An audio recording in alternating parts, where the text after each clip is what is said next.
Kejadian yang di luar dugaan, bencana-bencana di mana-mana, termasuk di Provinsi Jawa Barat, iya, ya. Betul. Ada longsor, banjir yang emang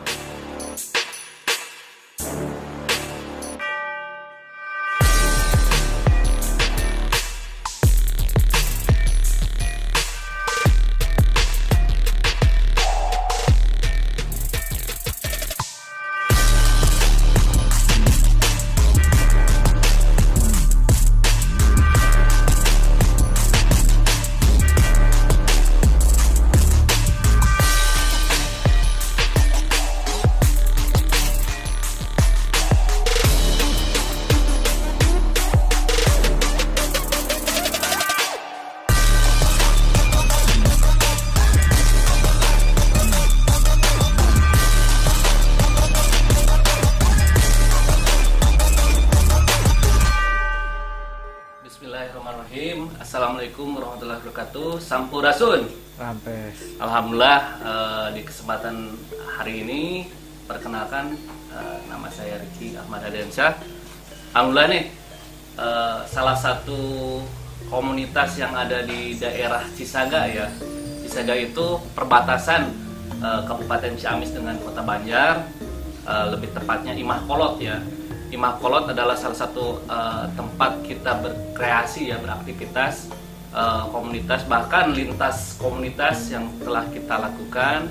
Dan saat ini di channel podcast ini, ya, Imah Kolot bekerja sama dengan Galuh Raya Channel nih. Oke, mungkin sudah tidak asing lagi mungkin ya buat sobat-sobat yang ada di seantero Jawa Barat, ya. Oke, dan hari ini saya tentunya akan ditemani oleh sobat saya nih, Kang Ilham, ya. Kang Ilham, ya. Terima kasih waktunya Kang Ilham. Siap. Mungkin dengan perencanaan dari awal pergeseran waktu, kayaknya Tuhan sudah memberikan jodoh waktu hari ini kita bisa bertemu. Siap. Salam sehat selalu, Kang Ilham, ya. Di masa pandemi tentunya kita tidak menyurutkan kegiatan kita, ya. Betul. Kang Ilham, di Betul. mana emang kebijakan pemerintah pusat sampai daerah memberlakukan pembatasan, ya. Iya, pembatasan. Ketika kita beraktivitas, insya Allah dalam hal ini kita tetap menjaga protokol COVID, ya. Siap. Tentunya sehat, Kang Ilham. Alhamdulillah sehat-sehat. Alhamdulillah. Mungkin Kang Ilham ini bisa saya uraikan dulu sedikit lah, Kang Ilham, ya. Iya. Kang Ilham adalah salah seorang penggiat aktivis, ya, lingkungan hidup dan konservasi yang ada di Kabupaten Ciamis khususnya, tapi beliau emang sangat banyak lah bergiat, ya. Kemarin juga mungkin informasi buat semuanya bahwa di Imah Kolot sudah berlangsung, ya, sebelum pandemi, bahkan kemarin terakhir itu kita melakukan workshop lingkungan hidup, Lingkungan ya, hidup, kan, betul. Kita mendatangkan rekan-rekan juga dari Kota Bandung, Dari ya. Kota Bandung. Salam buat Kang Yuli sama Kang Okid, ya. Kang Mudah-mudahan sehat selalu. Izinkan mudah-mudahan kedepannya Imah Kolot ada pembahasan-pembahasan yang lain, ya, juga. betul. Cuman di sesi ini mungkin kami, ya, termasuk rekan saya Kang Ilham akan berbagi pengalaman lah, Iya. ya, berbagi pengalaman di mana mungkin ini saya sekarang tentunya pakai pangsi nih. Betul. Kang Ilham juga pakai ikat, Ikat, gitu. nah, Mudah-mudahan identitas ini kita, identitas, ya. betul. Kita selaku Jawa Barat, warga Jawa Barat, orang Sunda, ya, bangga dengan budaya kita sendiri. Betul. Dan pembahasan hari ini mungkin Kang Ilham, ya, kita miris juga, ya, di waktu-waktu kemarin itu kita di awal tahun banyak sekali, ya, kejadian-kejadian yang di luar dugaan, bencana-bencana di mana-mana, termasuk di Provinsi Jawa Barat, Iya, ya. betul. Ada longsor, banjir yang emang kita juga harus jujur, ya, Iya. terhadap alam. Di mana sesi ini adalah dengan tema jujur kepada alam, ya. Jadi emang kita berbicara sharing pengalaman Kang Ilham seperti apa terkait aktivitas Kang Ilham dalam melakukan aktivitas di bidang lingkungan alam, ya, dan konservasi. Oke, Kang Ilham, yang ingin saya tanyakan sebetulnya Kang Ilham, apa sih yang menjadi motivasi Kang Ilham, ya? Ya. Ketika Kang Ilham lahir di generasi sekarang dihadapkan dengan banyak permasalahan yang sangat kompleks ya, tapi mau gitu ya. Iya. Mau bergiat, memperjuangkan, berkampanye, untuk lingkungan hidup kita gitu kan. Bagaimana Kang Ilham? Silakan motivasinya seperti Iya. apa? Motivasinya mungkin gini. Tapi sebelumnya nih saya mau nyapa dulu. Siap. Sobat Galuh Channel, Sampurasun, salam lestari. Jadi sebetulnya sih awalnya simpel saja saya bergerak di lingkungan itu karena satu tuntutan moral. Betul. Dan selain oleh kita mau siapa lagi gitu. Betul. Gitu. Maka dari itu sebelum kita mencontohkan kepada orang lain, dimulai dulu dari kita. Betul. Dan sebisa mungkin ada waktu mungkin ataupun kapanpun, kalau bahasa Inggrisnya nih gayanya anyway, anytime, anywhere, ya gitu. Kita berbuat baik itu sekecil apapun harus dilakukan. Betul. Salah satunya melestarikan alam dan care terhadap alam. Jadi care itu sangat luas. Jadi selain kita care ke sesama manusia, care ke sesama makhluk, dan care sesama alam. Betul. Dan itu sebetulnya Kang sudah diajarkan ataupun disampaikan oleh orang tua kita terdahulu. Nah, karuhun. Ya, karuhun. Kalau bahasa Sundanya itu karuhun atau leluhur ataupun betul, orang tua terdahulu. Maka ada 3 kunci dalam sisi agama, dalam sisi budaya pun sama, ataupun dalam sisi bahasa universal juga sama. Yang satu, hubungan kita vertikal, habluminallah, atau bahasa Sundanya ajen kagustina. Betul. Yang kedua, hubungan horizontalnya. Tadi kan vertikal, betul. Ya. Vertikal, horizontal itu habluminanas atau ajen kasasama. Kemudian ada hubungan universal, alam termasuk. Alam, yaitu hablum minal alam atau ajen kabuana atau ajen kajagatna. Itu 3 konsep itu yang memang satu kunci yang harus dilaksanakan oleh setiap manusia. Betul. Satu kunci yang harus dilaksanakan oleh setiap manusia, yang mana esensi dari 3 kunci itu adalah hubungan simbiosis mutualisme. Betul. Jadi keseimbangan alam itu dari situ. Nah, betul.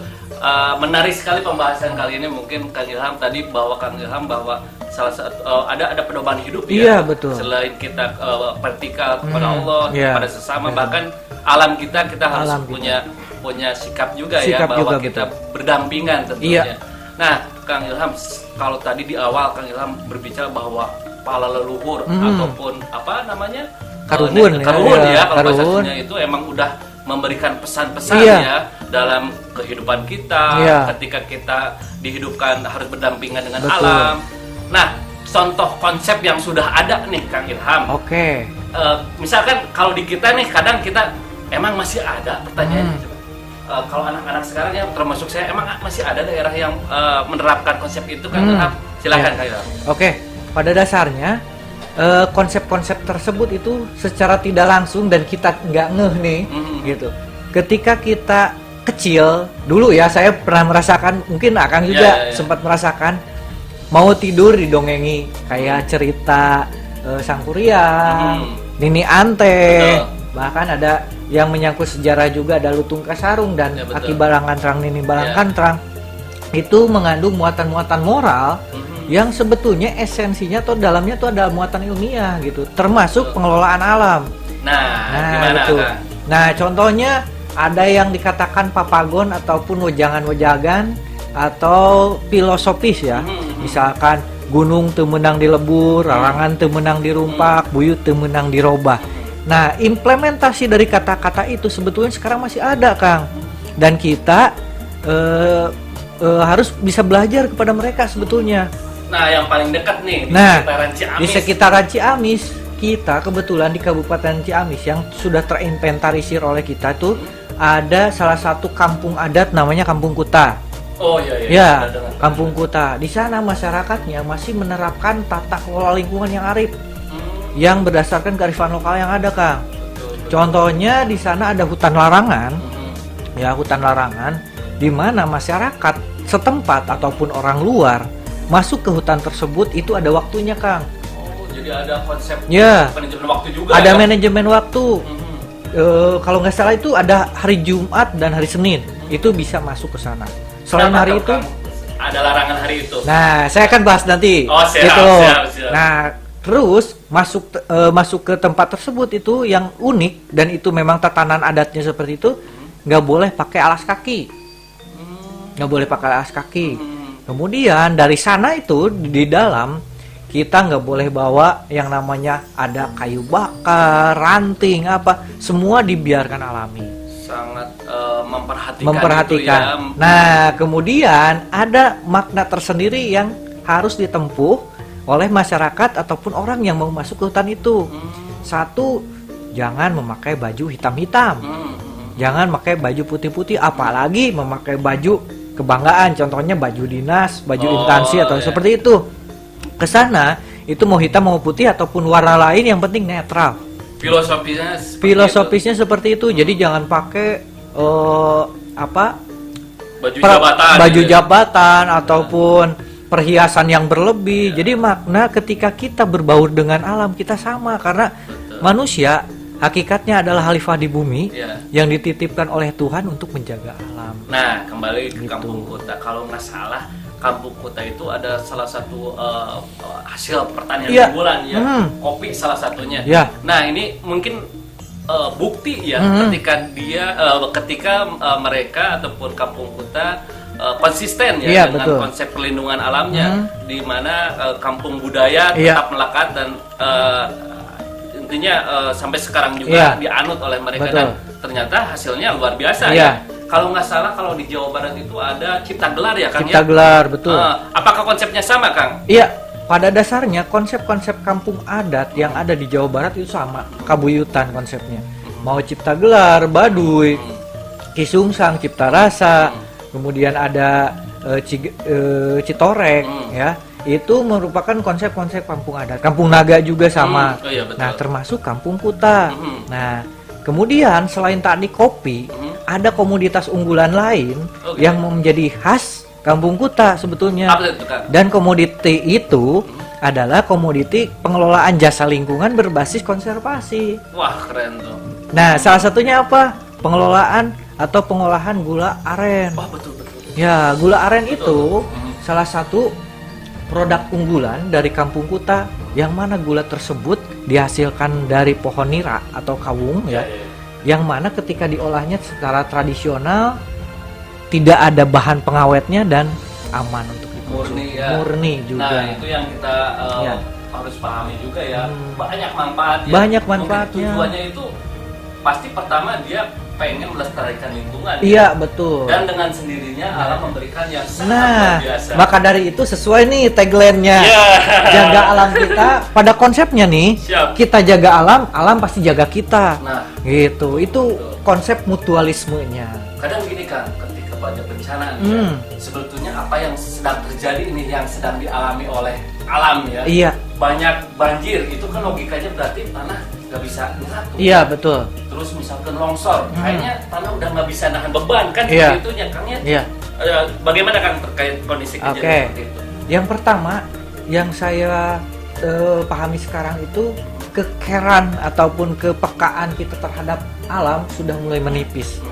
Nah, kita flashback lagi, ingat kepada wejangan-wejangan atau obrolan leluhur kita, karena pengelolaan alam itu sebetulnya base-nya sains yang dikemas kearifan lokal sebetulnya. Karena misalkan saya pernah baca manuskrip atau literasi yang berjudul Warugan Lemah ya. Itu karya leluhur kita yang sekarang naskahnya itu berada di arsip naskah. Nah, di sana tercatat mengenai tentang sistem tata kelola lingkungan berdasarkan sistem tata ruang.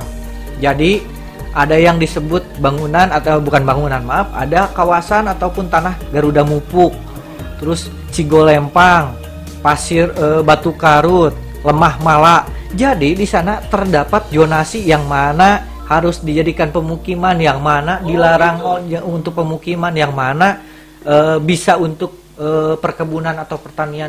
Itu sudah terpetakan. Jadi dari dulu juga konsep leluhur kita sudah. Nah, itu betul. Jadi, bagaimana di mana kita harus ada pemukiman, hutan yang harus dilindungi. Betul. Gitu. Nah, kalau lihat dari sekarang kan justru banyak nih alih fungsi lahan banyak. Oke, kita nggak bisa menyalahkan siapapun, tapi pasti ini ada yang salah nih ya, maksudnya. Nah, kita masyarakat nih, termasuk saya. Betul. apa sih yang bisa kita lakukan Kang dalam kegiatan sehari-hari? Kegiatan sehari-hari. Masukan buat saya termasuk rekan-rekan semua. Satu, mungkin dimulai dari diri sendiri dan dimulai dari hal yang kecil. Karena hal yang besar dimulai dari hal yang kecil. Betul. Nah, itu kuncinya. Satu, kita mulai sekarang membiasakan diri nih dalam pengelolaan sampah contohnya. Di rumah bisa? Di rumah bisa. Kebetulan beberapa waktu kebelakang ini ya, kemarin beberapa minggu ke belakang, saya bersama tim dari Bandung juga. Tadi ada Kang Okit, Kang Yuli. Iya. Betul. Kita sudah beberapa edukasi ke teman-teman di sini untuk pengelolaan sampah, terutama untuk pupuk kompos dan pembikinan biopori untuk menambah daya tampung air. Itu contohnya. Bisa diaplikasikan. Bisa diaplikasikan. Nah, rumahan gitu. Di rumahan. Contohnya kenapa? Itu sebetulnya sudah dicontohkan oleh leluhur kita. Dulu waktu saya kecil nih Kang ya. Betul. Ketika ada hajatan atau selamatan atau apa, ketika ada konsumsi, sekarang mungkin banyakkan orang-orang memakai plastik atau styrofoam. Tapi ketika zaman dulu saya masih ingat masih pakai besek, dalamnya dialasi oleh daun ya, daun jati ataupun daun pisang atau daun tisu, yang mana sampahnya itu ketika kita buang tidak akan mencemari lingkungan, gampang terurai. Yang kedua, bisa memberdayakan ekonomi masyarakat.